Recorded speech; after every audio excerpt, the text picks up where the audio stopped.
وذكر فإن الذكرى تنفع المؤمنين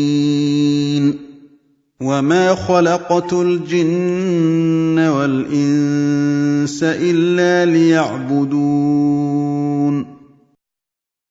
إن الحمد لله نحمده ونستعينه ونستغفره ونستهديه ونعوذ بالله من شرور أنفسنا وسيئات أعمالنا من يهده الله فلا مضل له ومن يضلل فلا هادي له وأشهد أن لا إله إلا الله وحده لا شريك له وأشهد أن محمدا عبده ورسوله يا أيها الذين آمنوا اتقوا الله حق تقاته ولا تموتن إلا وأنتم مسلمون يا أيها الناس اتقوا ربكم الذي خلقكم من نفس واحدة وخلق منها زوجها وبث منهما رجالا كثيرا ونساء واتقوا الله الذي تساءلون به والأرحام إن الله كان عليكم رقيبا يا أيها الذين آمنوا اتقوا الله وقولوا قولا سديدا يصلح لكم أعمالكم ويغفر لكم ذنوبكم ومن يطع الله ورسوله فقد فاز فوزا عظيما أما بعد فإن أصدق الحديث كتاب الله وخير الهدي هدي محمد صلى الله عليه وسلم وشر الأمور محدثاتها وكل محدثة بدعة وكل بدعة ضلالة وكل ضلالة في النار. Aujourd'hui, nous allons continuer bi'idhnillah subhanahu wa ta'ala l'explication de la parole d'Allah subhanahu wa ta'ala en se basant toujours sur le tafsir de l'imam al-Sa'di rahimahullah et en ramenant des paroles d'autres savants de la sunna quand il y a des éléments complémentaires ou certains hadiths que l'on peut citer. Surat al-Ikhlas, elle a été nommée ainsi car elle parle exclusivement des qualités d'Allah subhanahu wa ta'ala et de ses attributs. Elle est spécifiquement vouée à Allah seul subhanahu wa ta'ala. La cause de sa révélation, comme l'a rapporté Ubay ibn Ka'b radiyallahu anhu dans le hadith rapporté par l'imam Ahmed dans son Musnad, qui est un hadith hasan, acceptable, il dit: les polythéistes ont demandé au prophète Mohammed sallallahu alayhi wa sallam: donne-nous la lignée de ton Seigneur, décris-le nous et donne-nous sa lignée. Alors Allah révéla: Qul huwa Allahu ahad, Allahu samad, lam yalid wa lam yulad wa lam yakul lahu kufuwan ahad. Ubay a dit: c'est lui le samad. On va expliquer samad, c'est quoi? Celui qui n'enfante pas et qui n'a pas été enfanté. Car chaque chose qui enfante meurt, et toute chose qui meurt est remplacée ou héritée. Et Allah ni ne meurt, ni n'est hérité, subhanahu wa ta'ala. Il n'a pas de semblable et d'égaux, et rien n'est semblable à lui, rien ne lui ressemble. Toutes ces paroles qu'on vient de citer, c'est la parole de Ubay ibn Ka'b, radiyallahu anhu, comme on l'a dit, rapporté dans le Musnad de l'imam Ahmed, avec une chaîne de transmission acceptable. Quand Allah tabaraka wa ta'ala dit Qul huwa Allahu ahad, dit ô Muhammad, il parle au prophète Muhammad sallallahu alayhi wa sallam, car ici, comme on a vu, les mushrikoun, les polythéistes sont venus questionner le prophète Muhammad sallallahu alayhi wa sallam: donne-nous la lignée de ton Seigneur. Quelle est sa lignée? Alors Allah tabaraka wa ta'ala lui a dit: dis ô Muhammad, une parole certaine, avec conviction et en connaissant son sens. Dit Allahu Ahad. C'est-à-dire que Allah tabaraka wa ta'ala, il a cette qualité de l'ahadiyya, d'être unique subhanahu wa ta'ala, qui est spécifique à lui. Fahuwa al-ahadul munfaridu bil kamal. C'est le seul qui est complet, premièrement. Celui qui a les noms les plus beaux et les attributs les plus élevés et les plus complets, subhanahu wa ta'ala. Et les actes sanctifiés, c'est-à-dire les plus purs, subhanahu wa ta'ala. C'est lui qui fait les meilleurs des actes, les plus purs. Ceux, donc, qui n'a personne qui a son égal, subhanahu wa ta'ala. Allahu samad, celui dont toute chose a besoin. As-samad, c'est celui vers qui on s'oriente pour tous nos besoins, subhanahu wa ta'ala. Ou alors ils disent le meilleur tafsir de samad, c'est ce que Allah a révélé, c'est ce que justement lui-même l'a expliqué. Allahu samad, lam yalid wa lam yulad. Comme l'a dit Ubay lui-même. La meilleure manière d'expliquer samad, c'est qu'il n'a pas enfanté et qu'il n'a pas été enfanté. Car celui dont tout a besoin, qui est le maître de toute chose, il ne peut pas avoir de début ni de fin. Il ne peut pas avoir été enfanté ou enfanté. Comme Allah Ta'ala dit, أَنَّا يَكُونُ لَهُ وَلَدٌ وَلَمْ تَكُنْ لَهُ صَاحِبَةٌ. Comment pourrait-il avoir un enfant alors qu'il n'a pas de compagne? Subhanahu wa ta'ala. C'est le premier, il n'y a rien avant lui. Et c'est le dernier, il n'y a rien après lui. Subhanahu wa ta'ala. As-Samad, c'est la meilleure manière d'expliquer As-Samad, c'est celui qui est complet dans ses qualités et dans ses actes dont tout le monde a besoin. Ça, c'est la meilleure manière de résumer As-Samad. Dans le monde céleste ou dans le monde de ce bas monde, toutes les créatures ont besoin d'Allah Ta'ala et sont pauvres devant Allah Tabaraka wa Ta'ala. Ils sont tous demandeurs, espérant la grâce d'Allah Subhanahu wa Ta'ala dans leurs besoins.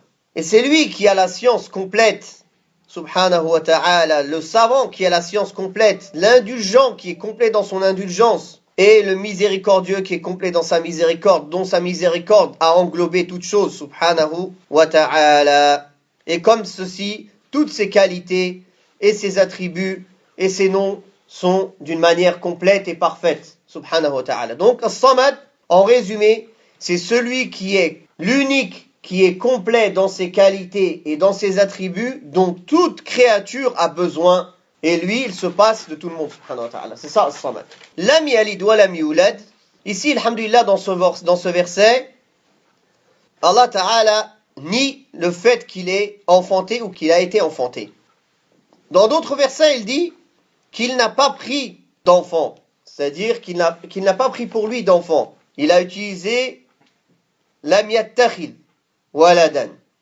Wal-ittikhad, ittikhad al-walad, comme il est venu dans Adwa al-Bayan. L'Adwa, il faut voir que les dernières sourates qui ont été faites dans l'Adwa, c'est pas Cheikh Mohammed al-Amin Shanqiti qui les a expliquées, mais son élève. Allah Ta'ala, il l'a repris auprès de lui avant qu'il finisse tout le tafsir. Donc, Salim ibn Atiyah, qui était un savant égyptien, qui était un élève de Cheikh Mohammed al-Amin, rahimahumullah, qui a fini les sourates que Cheikh n'a pas fini. Non. Donc, quand ce que l'on trouve dans une tatimma de Adwa al-Bayan, c'est déterminé à partir de quelle surah, alors ce n'est pas le tafsir de Cheikh Mohammed al-Amin, mais c'est le tafsir de Salim ibn Atiyah. Donc, il cite tous les versets où il dit qu'il n'a pas pris un enfant. Mais il a dit le fait que Allah Ta'ala nie le fait qu'il ait pris un enfant. Certains peuvent prétendre que ça veut dire qu'il n'a pas pris un enfant comme nous, on prend un enfant en adoption. Mais il a pu avoir un enfant. Astaghfirullah. Mais en niant cela, Allah Ta'ala ici, il dit Lam yalid wa lam yulad. Là même, cet équivoque-là, elle est rejetée. Il n'a pas enfanté, il n'a pas été enfanté. Donc là, c'est clair. Ni il n'a enfanté, subhanahu wa ta'ala, ni même il a pris quelqu'un comme un enfant en adoption. Ça, que ce soit clair, en réponse surtout aux chrétiens qui ont dit que Isa alayhi salam c'était le fils d'Allah subhanahu wa ta'ala, et comme Allah tabarak wa ta'ala a dit, les cieux et la terre ont failli se fondre à cause de cette parole. Ta'ala Allah amma yaqulu adh-dhalimuna 'uluwan kabira.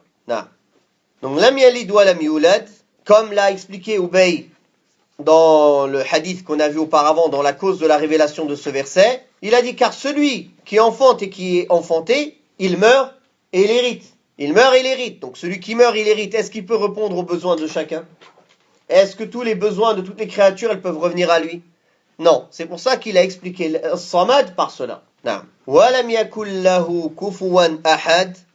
Et il n'y a personne qui lui est semblable, ni dans ses noms, ni dans ses attributs, ni dans ses actes, subhanahu wa ta'ala. Donc, Allah tabaraka wa ta'ala a renié qu'une créature puisse le ressembler. Et ça va dans le même sens de la parole d'Allah tabaraka wa ta'ala. Laysa kamithlihi shay'un wa huwa as-sami'ul basir. Il n'y a rien qui lui est semblable. Et c'est lui l'entendant et le voyant, subhanahu wa ta'ala. Et ici, justement, Ubay ibn Ka'b l'a bien dit en disant, il n'a pas de semblable, ni d'égal, rien ne lui est égal. Rien ne lui est pareil, subhanahu wa ta'ala. Donc, Allah tabaraka wa ta'ala a dit, ne donnez pas des semblables à Allah subhanahu wa ta'ala. Comme Allah ta'ala a dit qu'ils ont pris des divinités andadan, c'est les semblables, ou bien adl aussi, ce mot il peut être utilisé, c'est-à-dire qu'ils prennent des gens semblables à Allah subhanahu wa ta'ala.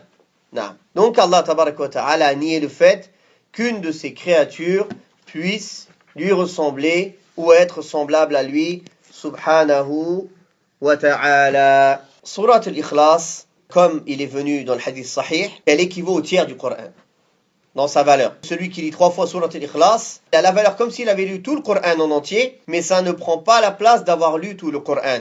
Un exemple, comme celui qui dit 100 fois la ilaha illallah wahdahu la sharika lah, lahul mulk wa lahul hamdu wa huwa ala kulli shay'in qadir le matin, c'est comme s'il avait libéré 10 des enfants d'Ismaïl, 10 esclaves, affranchi 10 esclaves. Si lui, il a par exemple une expiation à faire dans laquelle il devrait expier un esclave, est-ce que le fait de dire 100 fois la ilaha illallah wahdahu la sharika lah, lahul mulk wa lahul hamdu wa huwa ala kulli shay'in qadir, ça prend la place de ça? Non. Il a la récompense, mais ça ne peut pas prendre la place de cet acte. Est-ce que c'est clair? De même, pour les surahs ou les versets qu'on dit que ça a telle valeur ou telle valeur.